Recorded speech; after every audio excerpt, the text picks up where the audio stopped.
혹시 신천지에게 연락을 받으셨나요? 신천지가 9월 개강을 준비하고 있습니다.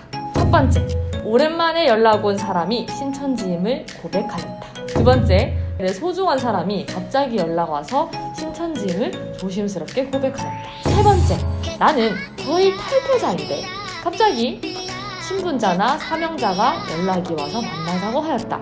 이런 경우에 해당하시는 분들이라면 꼭 이 영상을 시청해주시기 바랍니다. 안녕하세요. 신천지 대주 커플의 신이 하리입니다. 반갑습니다. 자, 신천지가 오픈 전도를 하죠. 그래서인지 메일이 많이 옵니다. 친구가 신천지라는데 어떻게 해야 하나요? 과연 어떤 사례가 있는지, 어떻게 대처해야 할지, 그리고 마지막으로 신천지 9월 개강의 숨겨진 진실에 대해서도 한번 얘기를 나눠보도록 하죠. 첫 번째입니다. 신천지인지 구별하는 방법. 신천지를 모르는 사람에게 와닿게 설명을 하자면 열매는 마치 실적과도 같습니다.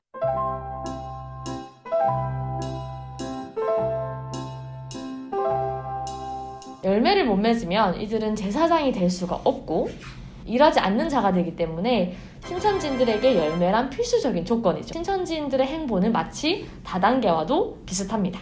끌어들이는 거죠. 달마다 프로세스가 있기 때문에 월 말이 될수록 더욱더 급하고 더욱더 끈질기게 달라붙게 됩니다. 신천지의 전도 방법은 워낙 카멜레온 같아가지고 그런 걸 가지고 구분하기보다는요, 보편적인 흐름을 가지고 구분을 하셔야 해요. 흐름을 간략하게 얘기를 하자면 맨 처음에는 인도자랑 대상자 이렇게 둘이서 만납니다. 대상자에 대한 기본 정보를 파악을 하고 신분과 신뢰를 쌓아가는 단계죠. 두 번째는 인도자랑 대상자 그리고 제3자가 등장을 해요. 그 시간이 지나면 이 인도자는 사라져 있고 대상자랑 육적 우위자 둘이서만 만나서 상담을 진행하게 되는 경우가 많습니다. 그러다가 이 상담이 영성 상담이나 이 성경을 언급하는 느낌으로 가요. 그때 되면 등장하는 게 바로 신앙 우위자, 교사입니다. 우리 뭔가 성경 공부를 해야 될 것 같다 라는 식으로 가요. 대상자와 교사가 성경 공부를 하는데 이거를 복음방이라고 하고요. 그 다음에 이제 이 교사가 빠지고 나와 같이 공부하려고 하는 사람들이 많이 모인 거기서 강사와 전도사와 센터팀장 짝꿍이 붙어가지고 관리를 합니다. 이게 바로 센터인데요. 지금은 이제 온라인 전도를 하잖아요. 그래서 부가적인 것들 다 빠질 수도 있어요. 무튼 간에 흐름을 기억하셔야 돼요. 이 가운데서 접근 방식이나 신뢰를 주기 위한 부가적인 것들은 굉장히 많아요. 동아리나 사무실, 명함, 개인정보 동의서 이런 것들은 너무 많이 알려준 수법이고요. 그거 말고도 사업장이 따로 있어서 마치 회사원처럼 움직일 수도 있어요. 세금 부쩍 가까워진 상대인데 되게 많은 정보를 교환하게 되고 이 사람을 통해서 사람이 연결되고 우연한 기회에 알게 되는 사람들이 늘어나고 이상한 일들이 자꾸 펼쳐진다. 또한 돈도 안 됐는데 상담이 진행되고 그 상담을 남에게도 알릴 수가 없고 어느 순간 성경 공부를 하고 있는데 갑자기 단체로 간다. 혹은 갑자기 나의 숨겨진 구구절절한 사연을 얘기를 하고 너라서 얘기를 한다. 너를 믿어서 얘기한다. 이런 식의 정에 호소하는 말들을 하면서 믿어달라 하고 성경 공부를 권한다. 이때 또 봐야 될 것은 자꾸 뭘 주려고 하는 느낌이 든다. 이러면 신천지입니다. 확실하게 알 수 있는 방법은 바로 교리인데요. 간단하게 얘기를 하자면 복음방에서 주로 사용되는 소재가 영과 혼과 육이에요. 육적인 세계랑 영적인 세계가 있는데 이 영적인 세계가 선과 악으로 나눠져 있어요. 이 존재들이 우리를 주도하기 때문에 너가 마음이 힘들고 이런 어려운 일들이 생긴다. 상담이 다 끝나고 나서 성경 공부를 할 때 이런 교리가 나온다. 그리고 씨, 밭, 나무새 이런 비유, 씨밭, 나무새죠. 이런 비슷한 교리가 나온다라고 하면은 내가 이 사람을 만나게 될 일련의 과정을 살펴보세요. 믿으라는 거예요? 모두 제외하고 씨밭나무새라면 그것이 아무리 사람 간의 정이라 해도 신천지일 수밖에 없어. 뭐라고요? 이전에는 내가 신천지임을 밝히지 않고 접근하는 전도 방식이었다면 이번에는 오픈 전도를 많이 하는데요. 세 가지 사례가 있어요. 첫 번째는 신천지랑 대상자가 되신 분이랑 그렇게 신뢰나 정이 두텁지도 않았습니다. 그래서 신천지인 입장에서는 이 사람한테 내가 신천지인 걸 까고 한번 성경 공부해볼래? 라고 얘기를 해도 의심을 받아도 그렇게 위협될 게 없고 연이 끊긴다고 해도 딱히 타격이 없는 사람들. 그런 사람들은 그냥 지금 프로세스상 급해지 신천지군의 실적 대상이 되신 것뿐이에요. 하지만 신뢰와 정이 두텁게 쌓여있는 사이였는데 신천지임을 갑자기 알게 되었을 경우 이런 경우 대처하기도 난감해하시고 어려운 경우들이 많더라고요. 여기서 좀 확실히긴 한데 언론이 좀 편파적이다 매스컴을 무조건적으로 믿으면 안 된다 라는 식의 유튜브 영상 링크를 보내고 이거에 대해서 어떻게 생각하냐, 성격에 대한 고민이나 신앙에 대한 이야기를 서로 나누자고 합니다. 네, 그 전에 연락을 주고받은 거는 기본적인 정보 파악을 위해서고요. 여기서부터는 밭갈이라고 합니다. 즉 그들이 전하는 교리가 들어갈 수 있게 사전 작업을 하는 거예요. 그러다가 갑자기 이제 만나자고 합니다. 전도 프로세스상 2주 전부터 이렇게 할 가능성이 높아요. 만나면 수다를 좀 떨다가 진지한 분위기로 갑자기 가면서 너를 믿어서 이렇게 내가 고백을 한다. 그때 막 설레어 하시면 안 돼요. 그리고 이제 자기가 사실 신천지였다고 밝힙니다. 자, 여기서 탈퇴자가 나 신천지였어 라고 고백하는 싱밍 아웃과 전도를 위해서 나 신천지야 라고 하는 오픈 전도의 차이점을 얘기를 하자면, 탈퇴해서 싱밍 아웃 하는 사람은 먼저 난 탈퇴했다고 얘기를 해요. 근데 그렇지 않은 신천지인들은 간증을 하기 시작할 겁니다. 내가 어떻게 신천지에 오게 됐는지. 그러면서 이렇게 얘기합니다. 오해하지 마. 나는 신천지에 사람 때문에 있었던 거 아니고 말씀이 너무 좋아서 말씀 때문에 있었던 거야. 나도 처음에 신천지가 이상한 곳인 줄 알았는데 사실 오해였더라.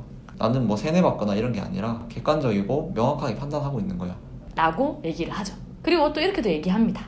지금 사람들이 알고 있는 것과 너무 다르고 진짜 좋은 곳이야. 나는 신천지에 있으면서 오히려 가족관계도 더 좋아졌고 인간적으로도 되게 많은 도움을 받았어 라는 말을 계속 되풀이하는 경우가 많습니다. 그래서 어떤 생각이 드냐면, 그래 알겠는데 근데 너가 왜 나한테 갑자기 이런 얘기를 하는 거야? 라고 묻겠죠. 자, 그러면 이제 그 다음에 어떻게 얘기할까요? 너는 내가 진짜 아끼는 친구니까 이걸 같이 너랑 좀 공유를 하고 싶어. 혹시 너 생각 있으면 나랑 같이 강의 한번 듣자. 이런 일을 당하셨나요? 그렇다면 그것은 바로 9월 개강이기 때문입니다. 마지막 사례예요. 최근 탈퇴를 한다고 얘기를 하셨거나 속으로 마음을 먹고 계시면서 신천지와 연락을 뜸하고 거리를 유지하셨던 분들에게 갑자기 친분자나 사명자가 연락이 옵니다. 나한테도 연락 왔었지. 맞아. 거기 아직까지 남아있는 제 친구, 실제 제 친구한테도 연락이 왔었고 잘 지내냐고. 그리고 제 센터 때 그 담당 전도사님한테도 갑자기 연락이 왔었죠. 맞습니다. 저는 연락이 안 오더라고요. 제 친구한테도 갑자기 친했던 예전 구역장에 연락이 왔대요. 그래서 잘 지내? 이러면서. 여보, 알아와요. 내가 다 잘못했어. 이렇게 얘기해요. 왜 힘들었어? 라고 묻고, 미안해 내가 못 챙겨줘서 라고 얘기를 합니다. 그 사람이 얘기하는 모든 불만을 수긍하듯이 들어줘요. 근데 그러면서 이제 뭐라 얘기하냐면, 근데 사실 지금은 성경에 보면 이런 때야. 너가 말씀을 잘 모르지.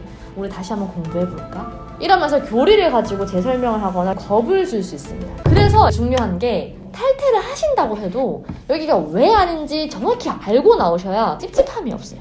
그리고 솔직히 말해서 선언하는 게 뒤가 좀 깔끔하더라고요. 이런 경우에 해당하시는 분들이라면 꼭 이 영상을 시청해 주시기 바랍니다. 이런 경우에 보통 이제 어떻게 얘기가 흘러가냐, 두 가지 경우죠. 첫 번째, 완강하게 거부를 하는 경우입니다. 일단 거부하긴 했는데 좀 소중한 사람이니까 그 사람이 신천지라는 거에 대한 걱정이 좀 크신 분들이 저희한테 많이 메일을 주시더라고요. 혹시 이 사람 좀 빼낼 수 있겠냐고. 근데 이런 경우에는 좀 빼내기가 힘듭니다. 그들이 어떤 달콤한 말을 하면서 다가왔더라도 여러분을 완전히 신뢰한다기보다 전도 대상자로서 본 거예요. 여러분이 거절하고 거부하는 순간 좀 시들해질 겁니다. 한두 달 반응을 안 하거나 1년 동안 좀 내가 바쁠 것 같다 이런 식으로 미루게 되면 진행을 더 이상 안 하려고 합니다. 왜냐하면 당장 실적이 안 되기 때문이죠. 그래서 이럴 때는 지금 당장 빼내기는 어렵고, 그분이 일단 신천지인 걸 알았으니까 그분이 신천지에 대해서 회의적인 기분이 들 때까지 좀 기다리다가 그때가 되면 빼내는 방법이 최선입니다. 두 번째입니다. 그 사람과의, 그 신천지 사람과 연이 끊어질 게 두려워서 그 관계를 수락하는 경우입니다. 사실 이 경우가 마음이 좀 제일 아파요. 그들이 정보를 차단하는 대로 고분고분 듣지 마시고 항상 알아보고 비교하세요. 그리고 참 슬프지만 그 사람의 제안을 수락한다고 해서 그분과 가까워질 가능성은 적습니다. 연인일 경우에 그분이랑 결국 헤어질 가능성이 크고요. 친구일 경우 나중에 신천지가 무너지면 아픈 추억이 될 가능성이 크고, 만약에 본인의 가족이라면 따라주시되 신천지가 왜 진실이 아닌지 명확히 알아보고 가시길 바랍니다. 만약에 당신이 그 신천지분과 상담 또는 만남을 지속하고 계시는데 이 신천지인이 나오려는 움직임이 아니라 나를 끌어들이려고 하는 움직임이다 라고 하면 당신들의 정보가 얼마나 많이 유출되었는지 제가 알려드리겠습니다. 그러면 또 다음 편에서 볼 때까지 오늘도 신탈출 대성공!